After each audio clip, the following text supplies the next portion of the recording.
Baik, Bismillahirrahmanirrahim. Assalamualaikum warahmatullahi wabarakatuh, Pak Erdianto. Hari ini kita ketemu untuk pertemuan yang kedua dengan saya. Nanti coba sambil di-chat juga Pak Yoyo, mana tahu beliau sudah sembuh, jadi bisa jalan barengan gitu ya Pak kuliahnya. Jadi eh, hari ini materi saya juga masih terkait dengan perubahan lingkungan, karena kita judul materi kita itu adalah penduduk dan lingkungan, sehingga saya akan lebih banyak fokus terkait dengan bagaimana perubahan lingkungan itu kemudian mempengaruhi interaksi penduduknya, baik dalam konteks regional maupun konteks rumah tangga maupun konteks eh, wilayah gitu ya, regional. Materi kuliah hari ini sudah saya sampaikan juga ke Bapak. Hari ini kita akan bicara terkait dengan sebentar, eh, population, regional integration, dan environment. Jadi bagaimana eh, integrasi regional, integrasi antar wilayah itu kemudian mempengaruhi lingkungan dan juga mempengaruhi perilaku atau perubahan kependudukan. Saya izin share screen. Oke, ini materi kita. Jadi pendahuluan, pertumbuhan penduduk menyebabkan suatu negara itu biasanya memerlukan kerjasama, interaksi, kolaborasi dengan negara lain, atau dalam konteks keilmuan kita sering sebut dengan integrasi wilayah atau international integration. Nah, integrasi wilayah ini diperlukan. Kenapa diperlukan? Karena untuk memenuhi kebutuhan penduduk yang terus meningkat, dan biasanya kebutuhan penduduk yang terus meningkat itu biasanya disertai dengan ketersediaan sumber daya yang terbatas. Nah, integrasi wilayah tadi bisa terjadi antar daerah, antar negara, bahkan dalam lingkup jangka pendek, jangka menengah, jangka panjang, bisa nasional, bisa regional, juga bisa internasional. Jadi integrasi wilayah tadi bisa terjadi dalam berbagai bentuk. Nah, hanya saja integrasi wilayah ini dilaporkan dalam beberapa riset itu bisa menimbulkan dampak negatif terhadap lingkungan. Nah, kita akan coba cermati ini. Definisi apa itu integrasi regional. Jadi regional integration itu adalah proses di mana negara-negara tetangga mengadakan perjanjian untuk meningkatkan kerjasama melalui lembaga dan dengan aturan-aturan tertentu yang disepakati.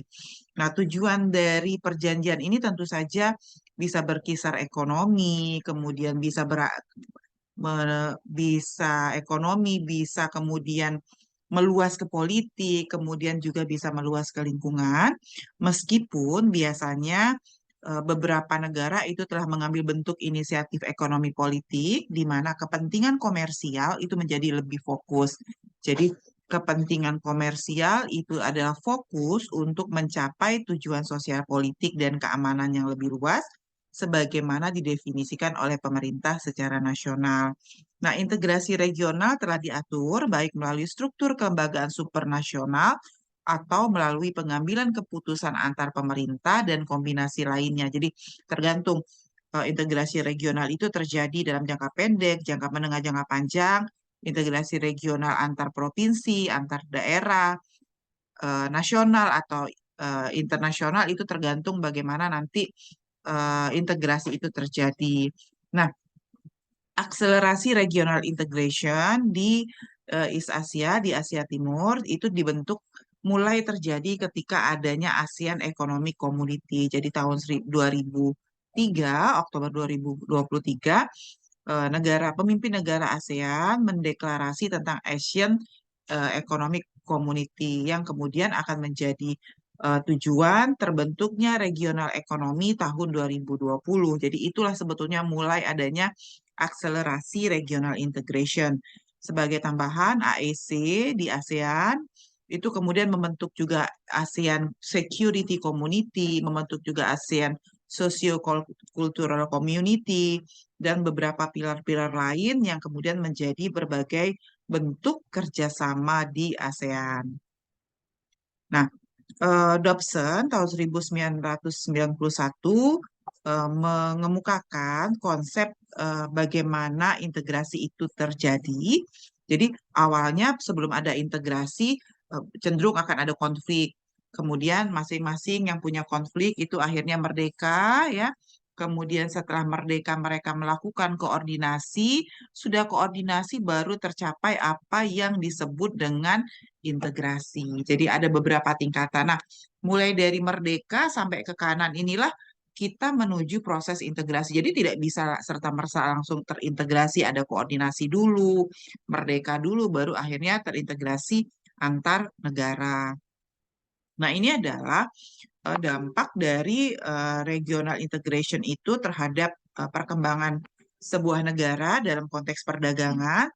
Jadi, Pak, mungkin bisa dilihat kalau yang merah itu ASEAN, kalau yang hijau itu ASEAN Plus, termasuk juga China, bahwa ternyata integrasi perdagangan itu menyebabkan volume perdagangannya juga meningkat. Jadi setiap tahun volume perdagangan meningkat dan share perdagangannya juga cenderung naik.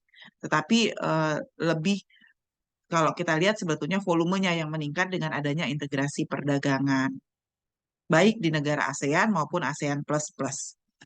Nah, apa dampak dari regional integration atau RI tadi? Yang pertama tentu kalau kita ingin ketika pertumbuhan satu wilayah terintegrasi dengan wilayah lainnya, tentu yang diharapkan adalah pertumbuhan ekonomi itu dulu yang ingin dikejar. Jadi kita menjalin kerjasama dengan negara lain tentu karena ingin mengejar pertumbuhan ekonomi. Yang kedua, apa dampaknya adanya fasilitasi dalam koordinasi atau dalam konteks juga lebih luas terjadi harmonisasi kebijakan. Nah, yang ketiga adalah ketika ada regional integration, kita berharap di dalam konteks dalam negeri itu akan mendorong terjadinya pengurangan biaya karena jadi lebih efisien. Jadi untuk mengajar efisiensi ekonomi yang berlebihan yang menyebabkan terjadinya eksternalitas sosial dan juga lingkungan. Tetapi ada dampak yang lain yang saya kasih merah ini di bawah. Apa itu? Oh, ternyata integrasi ekonomi itu menyebabkan tekanan kuat terhadap sumber daya. Padahal tadi di depan disampaikan bahwa salah satu tujuan mulia dari integrasi ekonomi itu tujuannya adalah untuk mengatasi keterbatasan sumber daya di tengah kebutuhan manusia yang terus meningkat. Jadi ada dampaknya ternyata. Eh, Ternyata integrasi itu mengakibatkan terjadinya eksploitasi sumber daya alam. Yang kedua, ketika terjadi eksploitasi sumber daya alam, apa dampak selanjutnya? Dampak selanjutnya adalah terjadinya peningkatan polusi atau emisi. Bisa macam-macam, polusi udara, suara, kemudian air, udara, dan sebagainya, itu ada terjadi peningkatan polusi. Nah, yang menarik lagi apa? Ini yang mungkin yang sekarang sering diributkan di negara kita. Terjadi eksploitasi tenaga kerja murah yang kerjanya dalam kondisi situasi lingkungan kerja yang buruk. Nah, inilah yang mungkin yang terjadi di China. Jadi, kenapa hampir semua produk-produk dari negara China itu murah? Karena memang China bisa menghasilkan produk dengan biaya tenaga kerja yang jauh lebih murah daripada kita gitu. Itulah yang menyebabkan kalau kita pergi umroh ke Mekah, souvenirnya made in China, kita pergi ke Jepang, kalau kita nggak hati-hati souvenirnya juga made in China, kita pergi ke Eropa bahkan souvenirnya juga kalau tidak hati-hati adalah made in China. Kenapa? Karena di China itu terjadi eksploitasi tenaga kerja murah. Nah, ini sebetulnya juga dampak dari integrasi tadi. Kenapa orang-orang Indonesia, mohon maaf, pabrik-pabrik yang dibuka oleh orang China di Indonesia, itu mereka lebih memilih mendatangkan tenaga kerja dari Cina daripada pakai tenaga kerja kita. Karena lebih murah dan produktivitasnya juga lebih tinggi. Ya gitu. Jadi itu yang menyebabkan, itu adalah dampak negatif dari regional integration. Selain tadi, regional integration itu juga punya dampak positif terhadap pertumbuhan ekonomi, terhadap harmonisasi kebijakan, terhadap penurunan biaya produksi. Nah, ini adalah resiko potensial dari regional integration akibat mengejar efisiensi ekonomi yang berlebihan. Tadi disampaikan bahwa dalam konteks yang lebih luas, di banyak negara ternyata regional integration itu menghasilkan produksi dengan biaya yang sangat murah. ya. Tetapi biaya yang sangat murah tadi ternyata ada sweet shop itu kira-kira istilah untuk pekerja dengan biaya murah. Kemudian ternyata produksi dengan biaya murah itu tidak mempertimbangkan kelestarian lingkungan sama sekali. Kira-kira gitu. Lalu kenapa biayanya murah? Akhirnya kita memilih cheap imported goods, barang-barang impor yang akhirnya jauh lebih murah dibandingkan dengan produk domestik. Akibatnya apa? Karena barang yang diimpor itu jadi lebih murah, orang pasti lebih lebih memilih beli barang impor. Akibatnya apa? Banyak industri di dalam negeri saat ini tutup. Akibatnya apa? Pengangguran, kemiskinan. Ya, jadi itulah yang terjadi. Kenapa disampaikan? Oh, banyak apa namanya tuh Tanah Abang tutup gitu. Kenapa? Karena mereka nggak bisa bersaing dengan produk dari China gitu. Jadi selagi kita tidak bisa menutup keran impor dari Cina untuk produk-produk ini, maka industri dalam negeri UMKM itu tetap nggak akan bisa berkembang. Pengangguran, kemiskinan, dampak lebih lanjutnya apa? Pendapatannya lebih rendah. Kalau pendapatan dalam negeri rendah, berarti kemampuan belinya juga rendah. Kalau kemampuan belinya rendah, otomatis pendapatan perusahaan juga rendah dan akhirnya mereka harus tetap memproduksi dengan biaya rendah. Terlepas dari kondisi ini kan kondisi ekonomi sih sebetulnya.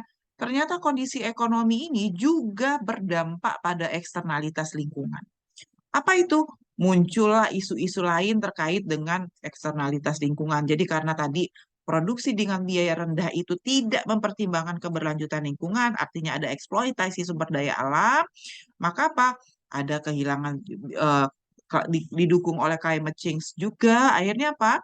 Akhirnya eh, eksploitasi sumber daya alam sebagai input, sebagai sumber daya untuk melakukan proses produksi itu akan mengakibatkan terjadinya kehilangan keragaman hayati, pengurangan air, dan masih banyak dampak lingkungan, eksternalitas-eksternalitas negatif lainnya. Jadi ternyata dalam konteks yang lebih luas, regional integration ketika kita tidak manage dengan hati-hati itu akan berdampak negatif terhadap penduduk negara kita jika tidak di-manage dengan baik dampak negatifnya. Nah, ini adalah potensial negatif impact. Jadi bagaimana tadi disampaikan di depan bahwa eh, regional integration itu mengakibatkan tekanan kuat terhadap sumber daya alam. Ada eksploitasi terhadap sumber daya alam. Nah, data ini menunjukkan bagaimana regional integration, jadi ini adalah volume perdagangan, bagaimana volume perdagangan itu mengakibatkan sumber daya itu terus-menerus meningkat. Jadi ini adalah tren dari 1998 sampai 2010, di mana ya setiap tahun itu volume perdagangannya makin meningkat dan volume perdagangan meningkat itu ternyata juga berkaitan dengan eksploitasi sumber daya alam. Lihat, kuning itu adalah produk-produk dari kehutanan, volume perdagangannya makin meningkat, produk-produk pertanian juga volume perdagangannya makin meningkat, lebih tinggi daripada produk-produk pertambangan ketika terjadi regional integration. Jadi betul bahwa terjadi tekanan terhadap sumber daya alam. Nah, terus kita mau ngapain gitu? Apa apa dengan adanya dampak negatif dari integrasi regional lalu kita kemudian menutup diri gitu. Kan nggak mungkin. Saat ini kita tidak mungkin tidak melakukan integrasi regional. Maka apa yang harus kita lakukan? Mungkin Bapak pernah dengar istilah integrasi hijau. Jadi pengaruh utamaan green economy ke dalam regional integration. Jadi how to improve ya regional integration itu toward the green integration. Jadi harus integrasi hijau. Nah, integrasi hijau tadi disampaikan adalah mengarus utamakan green economy ke dalam regional integration. Jadi internalisasi eksternalitas melalui kebijakan pemerintah sehingga maaf sebentar. Sehingga harga pasar itu tidak, kalau tadi kan saya bicara bahwa Cina China itu bisa menghasilkan produk dengan harga yang lebih murah dibandingkan kita karena tidak memperhatikan dampak lingkungan. Nah, ketika kita sudah mengarus utamakan green economy ke dalam produk, maka harga itu akan mencerminkan tidak hanya harga real yang dikeluarkan, tetapi juga dampak lingkungan dan sosial itu juga dipertimbangkan masuk ke dalam harga. Namun, tentu saja kita harus akui internalisasi biaya eksternalitas ini masih sulit untuk kita lakukan. Dalam situasi saat ini, harga pasar umumnya hanya mencerminkan kerusakan lingkungan dan sosial. Tantangan terkait adalah kurangnya integrasi kebijakan. Jadi komunitas kebijakan sangat sektoral dan perjanjian yang dicapai pada Rio Plus 20 umumnya belum diambil oleh kementerian yang bertanggung jawab atas perdagangan dan investasi. Kemudian ada kemungkinan sinergi antara RI dengan green economy, tetapi sinergitas itu tidak mungkin terwujud kecuali lembaga kebijakan dan kapasitas yang memungkinkan ada di tingkat nasional, regional, internasional itu memang mau sama-sama duduk sama-sama meng- mengarus utamakan green economy ke dalam regional integration. Nah, apa opsi untuk mengarus utamakan tadi? Pertama, mungkin Bapak sudah pernah dengar internalisasi eksternalitas. Ada istilah pajak karbon. Sekarang sudah ada carbon trading, sudah ada pembayaran pajak karbon, sudah dilakukan pertama kali ke Kalimantan ya. Jadi Provinsi Kalimantan Selatan saat ini sudah mendapat pembayaran pajak karbon. Bisa juga mengembangkan pajak sumber daya.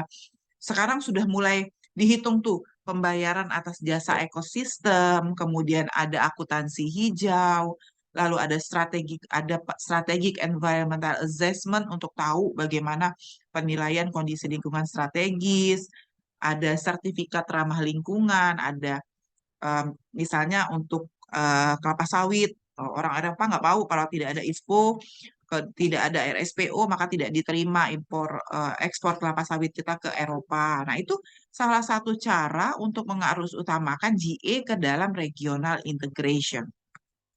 Nah, ini adalah dampak regional integration terhadap ekonomi dan lingkungan pada negara-negara yang berpartisipasi, bahwa ternyata regional integration itu bisa meningkatkan PDB nominal dan real itu rata-rata 0,33 sampai 0,24%, meningkatkan pendapatan rumah tangga 0,24%, tetapi meningkatkan emisi 0,1% dan menurunkan pendapatan pajak pemerintah sampai dengan 3,3%. Nah, ini nih yang penting, nih yang merah, yang ini. Ya, sumbernya dari sini ya Pak, dari www.iges.or.japan.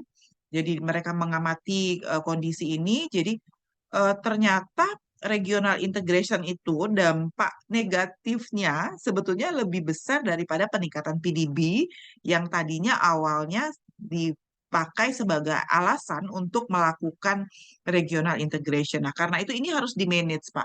Dan tidak bisa hanya oleh satu negara, tetapi sekarang sudah banyak negara yang bergabung untuk menyelesaikan bagaimana setiap negara bisa terintegrasi, tapi tetap dengan mengurangi dampak negatif dan mendapatkan lebih banyak manfaat positif dari regional integration. Demikian Bapak materi kuliah kita hari ini. Silakan jika ada yang ingin ditanyakan, Pak. Ya, Bu. Terima Ya. kasih. Saya tadi udah agak kepikiran mau nanya masalah apa integrasi menyebabkan tekanan kuat terhadap sumber daya alam, tapi udah dijawab di slide 10 ya kalau nggak salah. Oh Karena iya iya iya. menurut saya ketika terintegrasi semua negara, mungkin mereka penggunaan sumber dayanya, eksploitasinya mungkin lebih hemat.